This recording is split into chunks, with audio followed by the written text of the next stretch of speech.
আসসালামু আলাইকুম everyone, welcome back to my channel. কেমন আছেন সবাই? আশা করি আল্লাহর রহমতে সবাই অনেক বেশি ভালো আছেন। আমরা আলহামদুলিল্লাহ ভালো আছি। চলে এসেছি নতুন আরেকটি ব্লগ নিয়ে। আমার আজকের ব্লগটি আমি শুরু করে দিলাম। সকাল থেকেই প্রচণ্ড গরম শুরু হয়েছে। তো এই তো ভিতরে দেখা যায় বইও পাচ্ছিলাম কিভাবে এসে এখানে রান্নাবান্না শুরু করব। তো সামনের দিকে মোটামুটি কাজকর্ম গুছিয়ে নিয়েছি। তারপর আস্তে আস্তে ভাবছি আর লেট করলে চলবে না। এখন রান্নাবান্নাও রেডি করে নিতে হবে। দেরি হয়ে যাচ্ছিল, অলরেডি 12:30 মতো বেজে গিয়েছে। তো এখানে ফরিদা, শিফা ওরা কাঁচা আমের আমসত্ত্ব দিচ্ছে, মিষ্টি আমসত্ত্ব, ওদের এই আমসত্ত্বগুলো। তো দেখতে পাচ্ছেন নিচের পাশটা কিন্তু নিচের যে লেয়ার এখানে হয়েছে শুকিয়ে গিয়েছে। এখন এই শুকনো লেয়ারের উপরে আবারও একটা লেয়ার দিয়ে দিচ্ছে।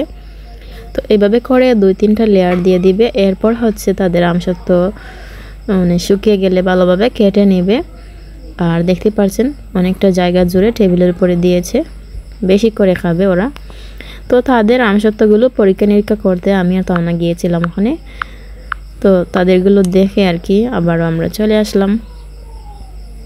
তো ওরা বলছিল অনেক মজা হয়েছে নাকি। তো আমরাও একটু আমি নয়, আমার বোন একটু মুখে দিয়ে দেখলো আর কি। ও বলছে দেখি কেমন মজা হয়েছে। তো এই আর কি, আমি কিছু পাট শাক তুলে নিয়েছি। পাট শাক দিয়ে আজ ডাল রান্না করব, মসুর ডালের পাতুরি হবে। আর এই দিক থেকে রোদের কারণে দেখা যায় বড় পাতাগুলো বেছে নিতে অসুবিধা হচ্ছিল, প্রচুর রোদ। আর রোদের দিকে তাকানো যাচ্ছে না। ছাতা নিয়ে বের হয়েছি উঠানের মধ্যে, বুঝতে পারছেন ব্যাপারটা। এখানে আমি একটা লেবু গাছ লাগিয়েছিলাম, কিন্তু লেবু গাছের মধ্যে দেখতে পাচ্ছেন পুঁইশাকের গাছ উঠে পড়েছে। আর মনে হচ্ছে লেবু গাছকে একদমই মাটির সাথে মিশিয়ে ফেলবে, এরকম একটা অবস্থা। বড় বড় দেখে কিছু পুঁইশাকের পাতা নেওয়ার জন্য আমি আর তাওনা এখানে ঢুকলাম। আর এই তো আমাদের ছাদের মধ্যে একটা বোম্বাই মরিচের গাছ আছে। মাশাআল্লাহ অনেক সুন্দর মরিচ ধরেছে। সব মরিচগুলো পাড়া হয়নি, নতুন গাছ হয়েছে, তো যার জন্য। এখানে ঘরে আসার পরই তো আমার আম্মু কিছু ডাটা এনেছেন। আজ ছিল বাজারের দিন আমাদের এখানে, মঙ্গলবার। তো বাজার থেকে যা হচ্ছে 2টা ফ্রেশ পাঙ্গাস মাছ এনেছে। আর এখন এই মাছগুলোকে কেটে নেবে তামান্না। তার আগে মাছ 2টাকে কিন্তু পরিষ্কার করেছে। মাছের গায়ে যে কালো কালো ছিল সেগুলো ভালো করে ঘষে দেখতে পাচ্ছেন সাদা করে নিয়েছে। তো এখন মাছ 2টাকে কেটে নিচ্ছিল। আস্তে আস্তে মাছের মাথাটাকে আলাদা করে ফেলেছে।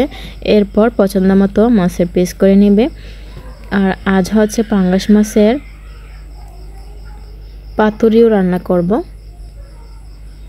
ডাটা দিয়ে একটা পাঙ্গাস মাছের তরকারি রান্না করতে হবে।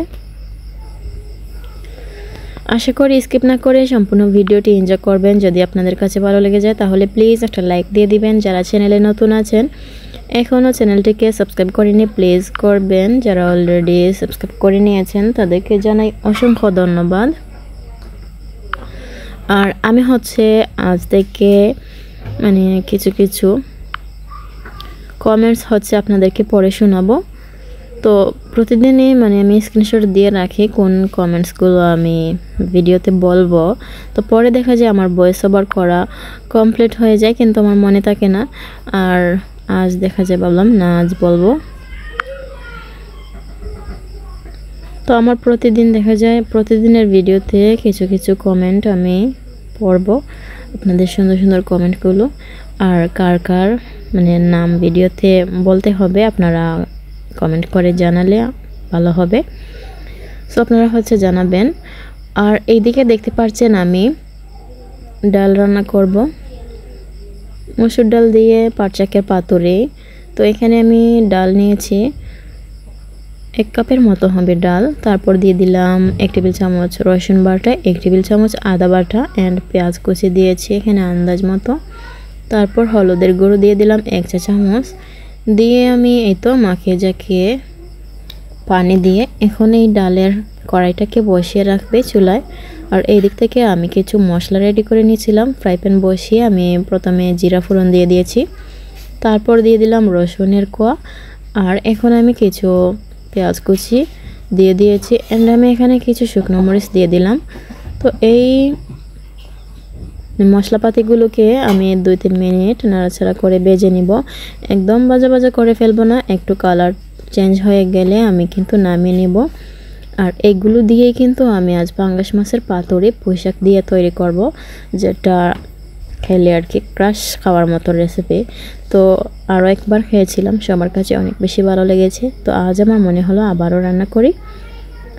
তো এখানে আমি আদা বাটা বাজার মধ্যেই দিতাম, কিন্তু দেখা যায় আদা আমার ফ্রোজেন করা, তাই আর বের করে এখানে অ্যাড করিনি। এখন আমি বের করেই তো শিলপাটা একটু তেতলে নিচ্ছিলাম।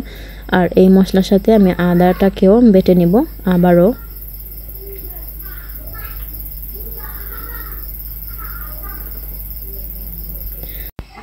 এই মশলাগুলো বাড়তে বাড়তে আমি কিছু নাম বলবো। একজন আপু লিখেছেন, আপু আমার নামটা নিও, লিলি আমার নাম। এই তো আপু, তোমার নামটা কিন্তু বলে দিয়েছি। আর আরেকজন বলেছেন, মা আমার নামটা নিও। উনি নিশ্চয় মানে আন্টি হবেন। তো ওনার আইডির নাম হচ্ছে এমডি নাহিদুল হক। এই তো আন্টি, আপনার নামটাও কিন্তু নিলাম। এরপরে হচ্ছে যার যার নাম নিব কমেন্ট সেকশনে অবশ্য কমেন্ট করে কিন্তু জানাতে বলবেন না। আর আজ থেকে কিন্তু আমি মানে আমার প্রত্যেকটা ভিডিওতেই হচ্ছে কিছু কিছু কমেন্টের মানে যেগুলো রিপ্লাই দেওয়া যায় সেগুলো হচ্ছে রিপ্লাই দিব, আর যেগুলো রিপ্লাই দেই না আমি কিন্তু ভিডিওতে বলবো। সো আপনারা বলবেন, মানে কমেন্টস করবেন বেশি বেশি করে। দেন আমার মশলা বাটাবাটি হয়ে গিয়েছে। আমি এখন মাছগুলোকে এইভাবে হাত দিয়ে সুন্দর করে, দেখতেই পাচ্ছেন, ম্যারিনেট করে নিচ্ছি। আর মশলাগুলো সুন্দর করে লাগিয়ে নিচ্ছিলাম। আমি এখানে মশলার মধ্যে কিন্তু লবণ দিয়েছি পরিমাণ মতো, অ্যান্ড লেবুর রস দিয়েছি। তারপর ভালোভাবে মাখিয়েই তো লাগিয়ে নিচ্ছি। আর আমার কিন্তু একটা ভুল হয়ে গিয়েছে, আমি এখানে হলুদের গুঁড়ো দিইনি। তো হলুদের গুঁড়ো দিতে ভুলে গিয়েছিলাম। আমি 4 পিস মাছ অলরেডি প্যাকেট করে ফেলেছি, 2 পিস রয়েছিল। এরপর দেখা যায় আমার মনে পড়লো, তখন 2 পিস মাছের মধ্যে আর কি একটু হলুদের গুঁড়ো দিলাম মশলার মধ্যে। আর এই তো পুঁইশাকের ছোটো ছোটো পাতা দিয়ে কীভাবে আমি একটু প্যাকেট করবো বুঝতে পারছিলাম না। প্রথমে এই তো টুথপিক দিয়ে মানে একটু আটকানোর চেষ্টা করছি, পরে দেখা যায় খুলে যায়, কারণ পিচ্ছিল পুঁইশাকের পাতা। তো পরে ভাবলাম না, সুতা দিয়ে বেঁধে দিলে হয়তো বা আর খুলবে না। তো পরে আবার সুতা দিয়ে আমি কিন্তু ভালোভাবে বেঁধে দিয়েছি। তো এরপর দেখতে পারবেন এখানে আরেকটা পিস মাছ নিয়েছি। তো আমি ছোটো ছোটো পাতা, মানে এই পাতুরি বানাতে গেলে একটু বড় বড় সাইজের পাতা হতে হবে, তাহলে কিন্তু খুব সুন্দর করে মুড়িয়ে নেওয়া যায়। তো এই পাতাগুলো সবগুলো পাতাই মানে একদম ছোট, আমাদের গাছে যেই পাতা আর কি। এখন তো আর বানিয়ে আনতে পারবো না, যেমন পাতা তেমনই প্যাকেট। তো অনেকগুলো পাতা দিয়ে প্যাকেট করছিলাম। এখানে ডাল বসিয়ে যে রেখেছিল, দেখতে পাচ্ছেন ডাল কিন্তু সিদ্ধ হয়ে গিয়েছে। এরপর দিয়ে দিল এখানে পাট শাক, আমি কেটে নিয়েছিলাম, সেই কাটা পাট শাকগুলো এখানে দিয়ে একটু নাড়া দিয়ে সিদ্ধ করে নিচ্ছিল। আর আবারও একটু পানিও দিতে হবে ঝোলের জন্য। আর এইদিকে আরেকটা তরকারি বসিয়ে নিচ্ছিল, ডাটা দিয়ে পাঙ্গাস মাছের ঝোল রান্না করবে।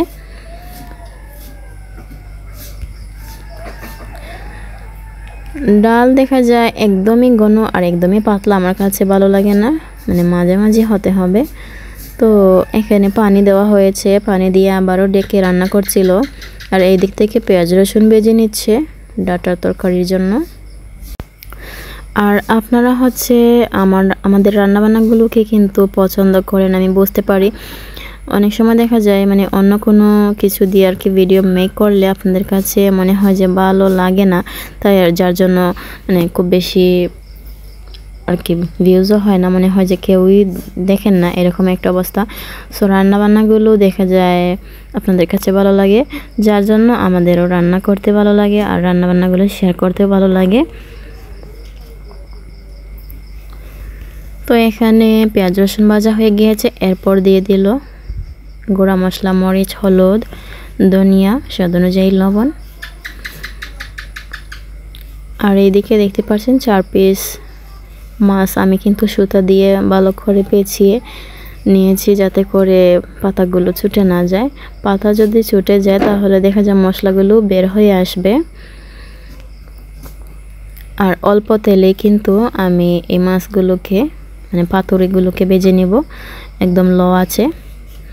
দেখতেই পাচ্ছেন নিচের পাশটা কিন্তু হালকা ভাজা হয়েছে, এখন উল্টিয়ে দিচ্ছিলাম।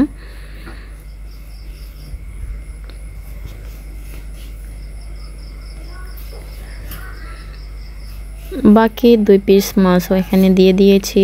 এরপর আমি ঢাকনা দিয়ে ঢেকে রেখে দিলাম। আস্তে আস্তে দেখা যায় একদম লো আছে, এগুলো ভাজা ভাজা হচ্ছে। আর এই দিক থেকে ডাটা সিদ্ধ হয়ে গেলে পাঙ্গাস মাছ দিয়েছে। পাঙ্গাস মাছগুলোকে এখন কষিয়ে নেবে। ডালের মধ্যে ফোড়ন দিবে, তো এখানে তেল গরম করে, তেল গরম হয়নি তার আগেও রসুন দিয়ে দিয়েছে তান্না। আর এই তো রসুনগুলোকে এখন ভেজে নিবে সুন্দর করে। রসুন ভাজা হয়ে গিয়েছে। রসুনের এই ফোড়নটা ডালের মধ্যে দিয়ে সাথে সাথে ঢেকে রেখেছিল। আবারও একদম চেটেপুটে দিয়ে দিচ্ছে এখানে। আর পাট শাক দিয়ে ডাল পাতুরি খুবই মজা লাগে। আর গরমের দুপুরে দেখা যায় এটা খুবই মজার একটা খাবার। গরম গরম ভাতের সাথে কিন্তু মজাই লাগবে।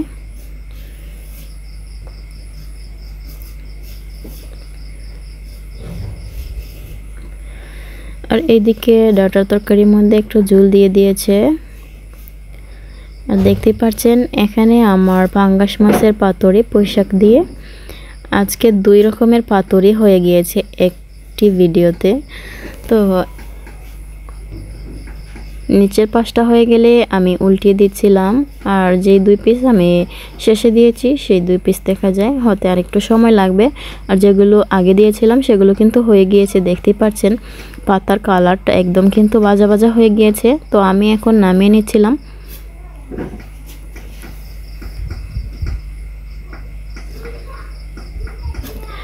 আর এইদিকে ডাল পাতুরিটাও কিন্তু একটা ছোট্ট কড়াইয়ের মধ্যে সার্ভ করে নিয়েছিল। আমরা সবাই দুপুরে খাবার খাবো। আর গরমের কারণে দেখা যায় একটু লেটও হয়েছে, আর রান্না করতে আমাদের লেট হয়েছিল, যার জন্য খিদায় একদম পাগল পাগল অবস্থা। তার উপর আবার গরমে পাগল পাগল অবস্থা এরকমের। তো এখন দেখা যায় রান্নাবান্না শেষে সবাই একসাথে খেতে বসে পড়লাম। এই তো পাঙ্গাস মাছের পাতুরিটা আমি সবাইকে দিয়ে দিচ্ছিলাম। বলছি সুতাটাকে যাতে বের করে তারপর মাখিয়ে খান। যারা পাঙ্গাস মাছ খেতে পছন্দ করেন না, এইভাবে যদি রান্না করেন 100% সবাই পছন্দ করবে। তো এখানে দেখতে পাচ্ছেন আমি এখন মাখিয়ে খাচ্ছিলাম। আর এখানে আমার বড় চাচি হচ্ছে আমাদের খাবারের আগে 2টা বোম্বাই মরিচ এনে দিয়েছিলেন। সো আমি এখানে একটা নিয়ে নিয়েছি। আর এই তো মাছের পাতুরির সাথে মরিচও খাচ্ছিলাম। মাছের কালারটা দেখতে পাচ্ছেন সেই রকম হয়েছিল। সো মাছ দিয়ে সবাই মজা করে খাচ্ছেন। আর এইদিকে আমিও কিন্তু খাচ্ছি আলহামদুলিল্লাহ।